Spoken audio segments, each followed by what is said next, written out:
the shirts. Hold on, first my baby got these shirts.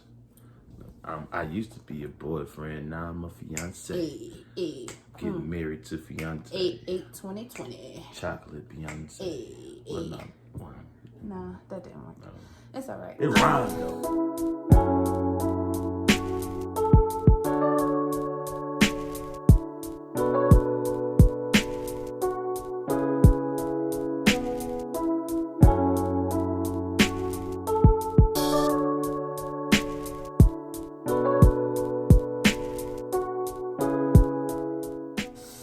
Hi. That's how you supposed to do it. Hello. This is Candice. I'm Merrill. Yes. Yeah, Merrill Candice. So we wanted to come on here, and today has been a year since we officially started dating. Well, actually a year in about 40 minutes. Since we officially started, I don't have my watch on. About a year and 40 minutes. So we just wanted to come on here and just kind of share our story. Who are we up until this point? And a disclaimer. This is our journey. This is our story. This is us. This is not the way. This is not the way, oh, you have to go. So we're hoping that we can share some insight as well as like do your own thing.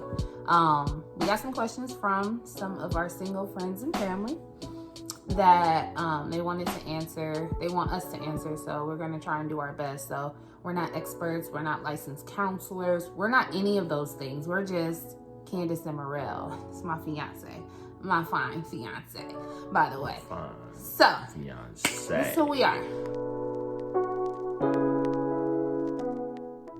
You know, there's two sides to every story. Here's mine. On January 9th, 2019,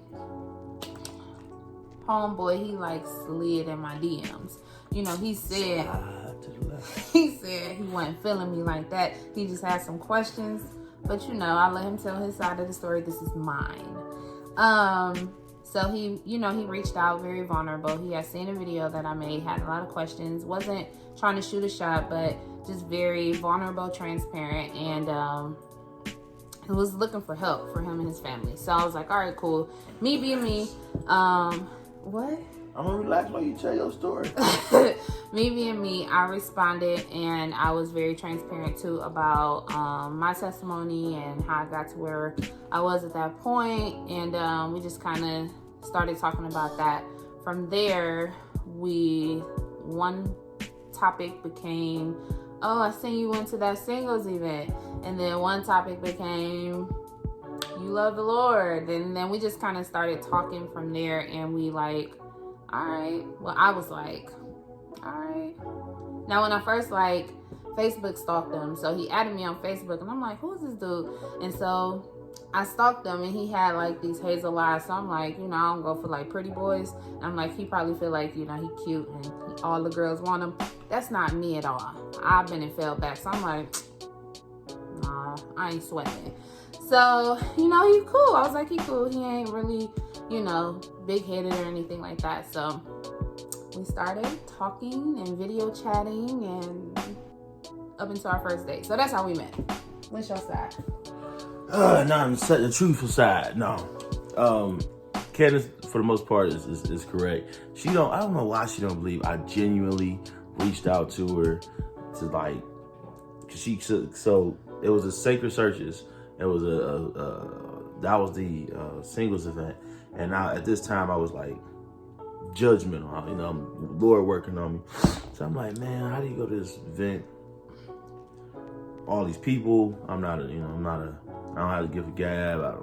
So I'm looking through the pictures to see like how the event went. And I actually saw one of her sister's pictures, and I was just, okay, and I'm just hitting the hashtag Sacred Search. See, her face get funny because she think I was looking at her friend. I wasn't. I was like, bro, I'm like, okay, seeing her, I'm like, see, look the type of Christians, you know, kind of judgment on Merle at this time. And then I saw her, and then I went to her Facebook page to see, like, just call me, you know, and she had a YouTube link, and her YouTube link was a real powerful testimony. So I had slid in her DMs, and I was actually asking her about helping with meal prep because me and my babies, were heavy, or still heavy at the time. But, I was wanting to work on our health, and she had made this amazing journey. And I was like, asking questions about meal prepping and services. And I had gave her this really intimate inbox because, one, she's gorgeous. She looked good on camera. I'm like, man, she looking good on camera. I'm like, and you look good on person. Like, yeah. But I'm like, okay, I know dudes just like hollering at her. So I'm like, man, I'm just gonna come 100. You thought I was a player.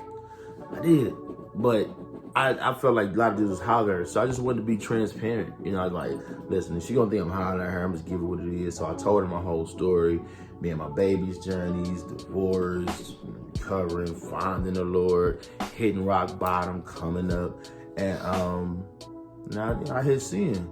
And then she responded with a very intimate message as well. And that too was like, man, I wasn't ready for her to be that revealing. And she'll tell you, I do that for everybody. Yeah. But who she was who she was. So our first date was actually on this day, January 26th. And we had scheduled to go to a worship service at the Word Church. They had Saturday morning worship. So we planned to do that and then just go and grab something to eat. So worship was amazing. So at first, for me, at that time, like when you're dating somebody or you trying to see what type of Christian they really are. So we got there and he like, you good? Because I'm going over here and do my own thing. I'm like on the inside because I was a little hardcore. On the inside, I'm like, yes, go ahead and do your thing, right? And so, but on the outside, I'm like, yeah, I'm cool right here. And so we had worship, and it was just amazing to worship with somebody who's not trying to put on face for me. And then after that, we went to River City Grill at the what hotel is that? Marriott in Cleveland. And we literally sat there for 10 hours. And we talked and we talked and we talked. We danced, we played, we laughed. What? My eye keep getting lazy because I'm looking at too much stuff on my bad. Oh, focus, baby. But yeah, so, and we literally sat there and we talked the whole time, and it was amazing. It was a part of me, I'm very guarded and walls up. So when it comes to showing emotion, especially to men, that's not something that I do. Yeah. And and I felt like a kid in a candy store. It was some stuff oh, he play a lot, where your serious side. But on the other end, I'm like, I really like it. I really like it. But I can't show it. Yeah, you cool. And so that was whack. That was painful. And so it was we just had a good time. We didn't want the day to end. We looked up, our kids calling us, where you at? You're supposed to be here. You're going on this date with this girl. You're going on this date with this guy. And it's bye. Can we keep talking? Bye. Yeah. So from there, we kind of made it official. So anything you want to add or onto that? That prayer service. So I will say, I wanted to take her to somewhere where I could see her walk. That was intentional for me. It wasn't so much if she was just a hands up shouter or anything like that, but I wanted to see her and her spiritual element.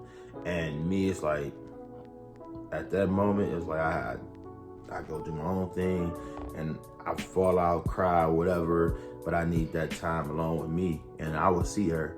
And when I saw her, she was very attractive. So it was almost kind of distracting. So I had to go away because she's beautiful when she worships, and she look even better when she worships. I'm like, man, it's all right, fine.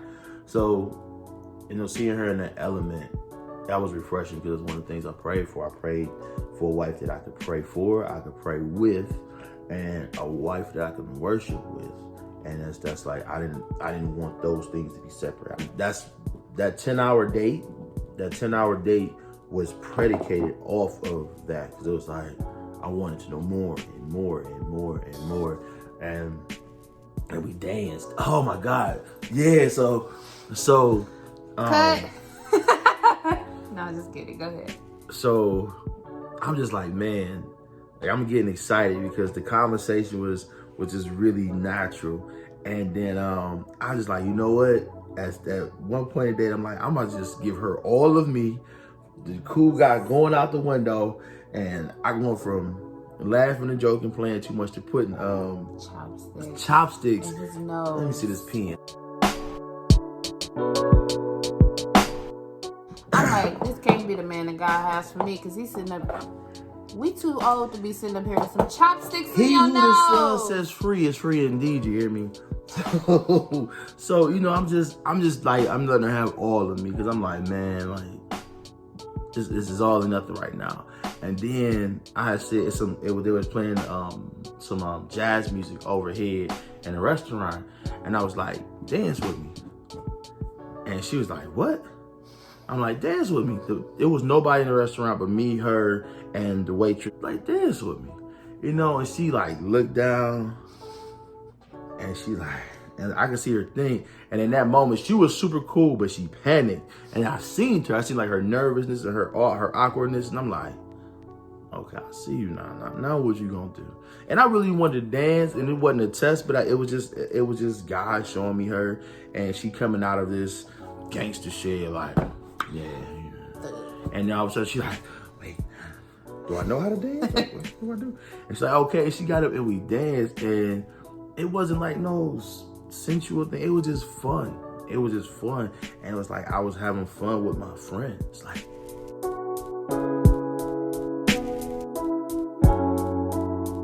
How did I know?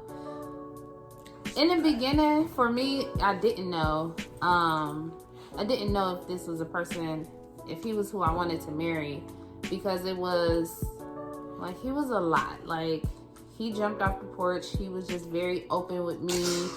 He was like, second date, we should get married. And I'm like, nah, we're gonna walk this thing out. Like, I ain't about to sit up here and just marry you, right? And but I'm glad that he made his intentions clear. So before I met him, I was just in a space like, I'm putting like dating on hold. Like, I'm not really focused on that right now. Like, God, I'm just gonna enjoy my singleness. I did have a list of what I was praying for in a man, and he was like 90% of the list.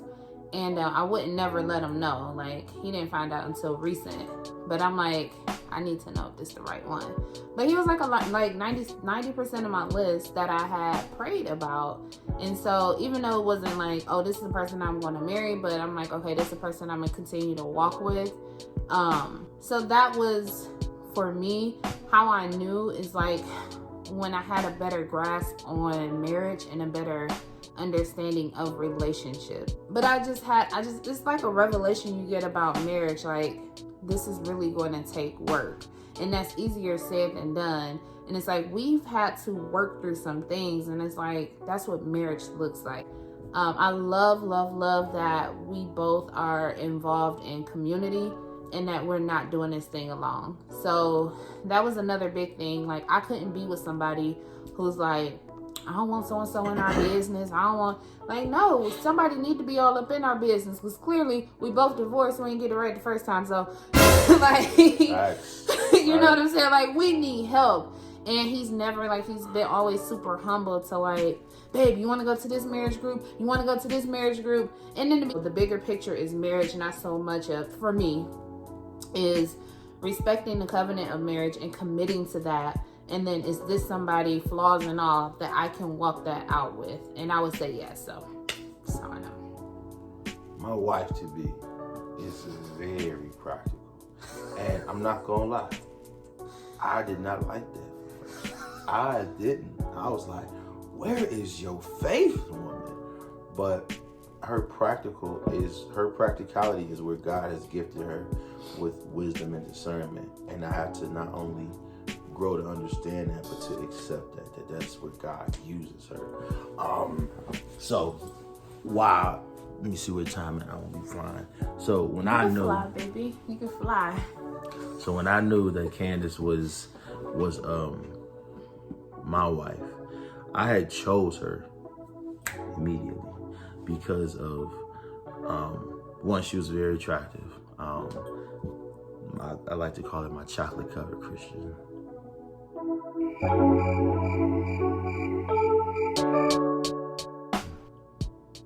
You said that. He said it. Yeah. Didn't know we were gonna say that. Yeah, I said it. And the worship, the intimate side of her that she displayed, her testimony was extremely powerful. The conversation that we had before even physically meeting one another, like I expressed to her, like I don't kick it. I'm not out here trying to date. I'm looking for my wife. Pointblankperiod.com. Exclamation mark. Like no question. I'm looking for my wife. You made that very clear. And I needed that. And she had expressed, she was ready. She didn't say that she was.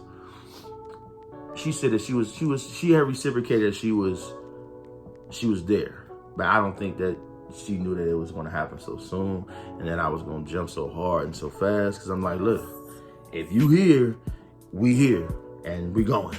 And she's like, okay, let's say, I'm with you. Yeah, She's how she say, I'm with you. And she had another phrase. She's like, let's smell the roses. Because I'm running past the roses. I'm running past the dandelions. I'm flying. I'm talking about Wile E. Coyote, just gone. After we had gotten to a couple of arguments, after we had gotten to some real bad arguments, after it was like, you know what? I don't know. I think God might have. I think I might have missed a sign from God. I mean, as you show, like, we would get into arguments, and I'd be like, no, I'm not rocking with her right now. Like, if God, if she's for me, you'll draw me back to her and her to me. And it was like that. It was a natural draw.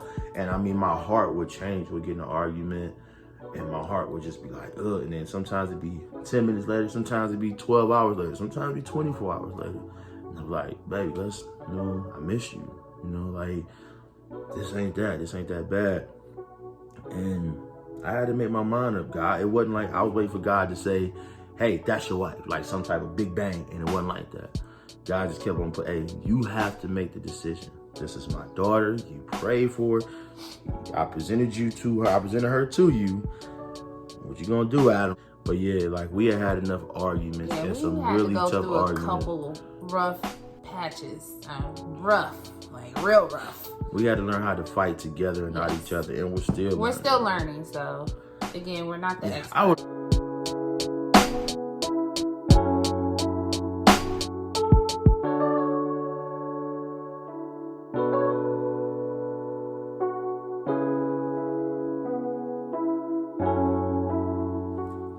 For me, it was essential. I needed to know, and it was questions, we video chatted, talking on the phone, but I needed to know, what's your circle like? Before you get married. Oh, okay. Gotcha. Yeah, before you like when we first start our initial conversation, like, what's your circle like? Okay, tell me about your friends, Okay. What about your friends? Who you kick it with? Like, what's that when you not at church? What's your church like during the week? You know what I mean? Like, when you leave church, what does that look like? And everybody that she expressed that she was actively around and dwelling with, not ministering to, not witness to, but people that she was actually dwelling with. There was sisters in Christ, people that she was growing with, walking with, accountability partners, etc. And that was essential for me. She had wise counsel. She had sisters in Christ around her. She was, when you say all together, everybody's crazy. Everybody's off. We all messed up. But how compatible are we? And how oh, my baby, her favorite 2 words, self-aware. Oh my goodness. And I'm just now digging this into me. But how self-aware are you? How humble are you to understand that every issue is not going to be the other person? And she was just very clear, transparent, and honest. And she had these things around her, mentally, spiritually, emotionally. That stuff grows because you have to. She can't be where I want her to be. She can only be where she is. and I have to be willing to accept that. Financially, I mean, some people, I'm not gonna sit there and tell you to settle. If you want that dude with this, that, and the third, you got this certain income, sister pray, brother pray, do your thing. But the God that we serve, man, I mean, he's good. Like, she is above and beyond everything I prayed for. But when you come to stuff like monetary, stuff that really don't matter, you can have it all today and it be gone tomorrow. But who she is will stand. $1 million or $1, she's still going to be her, and that what was key for me. We everybody brings something to a relationship of marriage, but I just want, hey, what's in that bag? What's in that bag? You got a lot of bags. I ain't worried about the number of bags. I just want to know what's in them. You know what I mean? And then I had to show her my bags, and those emotional and mental bags, they weren't deal breakers for me. And I don't think they should be deal breakers for anybody that's seeking what God has for them, because God also put it on my, he's not going to give you a finished product. As a man, he gave me what I needed, and I had to be the cultivator that he called me to be. Having it all together, like, no, have the essentials, have the faith, have the circle, the spiritual circle. Who is she going to run to, and what are they going to tell her, and then where's she going to go from there? Are they going to point her to the world, or are they going to point her to Christ, and Christ point her back to me? And that was essential. Everything else is kind of trivial, Oh, okay. Have it all together is kind of, it don't exist in my mind. It doesn't exist. It don't exist. If we have it all together, then we don't need Jesus. So we don't ever have it all together. And then we're always changing. So what have it all together at 20 might not be having it all together at 30. Now, somebody perfect run. Perfect people aren't real. They perfect run. So there's a pressure. Spiritually, I think it's important to, I don't know, I feel like a relationship is what you're willing to deal with in some regards. I always, as a Christian, think that Christ should be the priority. So we're not about to walk together if he like, yeah, I go to church sometimes, I don't need to go to church. I got a relationship with God. This is no knock to anybody. Let me stop playing. Right. For me, that's not going to work. Like that's not going to work. So, we both had a solid foundation in God. So to me, I'm like, okay, I'm willing to keep going with this person. I look for somebody, like, I love the monetary thing. If you need somebody that makes 6 figures and all of that other stuff, that's what you need. I don't need that. I need to know that you can take care of our home. That's what I need to know. And you ain't gotta have 6 figures and all that, but that don't mean you about to be living off me either. Like, so there's a balance with it. That is so good. Like, when that money gone, who are you? Anyway, that's good. I knew that once we progressed, I would need to see a little bit more. And that's not anything that I ever brought up to him. It was always something that I prayed to God about. And God answered that. So I never pressured him like, hey, when you gonna get a better job? Or when you gonna da-da-da-da-da? When it was like, no, I'm gonna walk with you. But more so, I'm gonna pray, because at the end of the day, like, God knows my heart and he knows what I need. And so it was prayers answered through that without me having to open my mouth to him. So that, if you want someone who has all these things together, maybe it'll happen for you. But for most of us, I would like to put in that work with somebody. So now, let me say, emotionally, I was in denial about a lot of stuff with me. Candice being practical, that practical side, once I decided to listen to that side, she made a lot of things very clear that she had been saying the whole time. So emotionally, we deal with a lot with each other. yes. That emotional thing, man, she blessed me with something when she said she sees and she'll pray. She'll see it and she'll pray, and she would give me over to the Lord.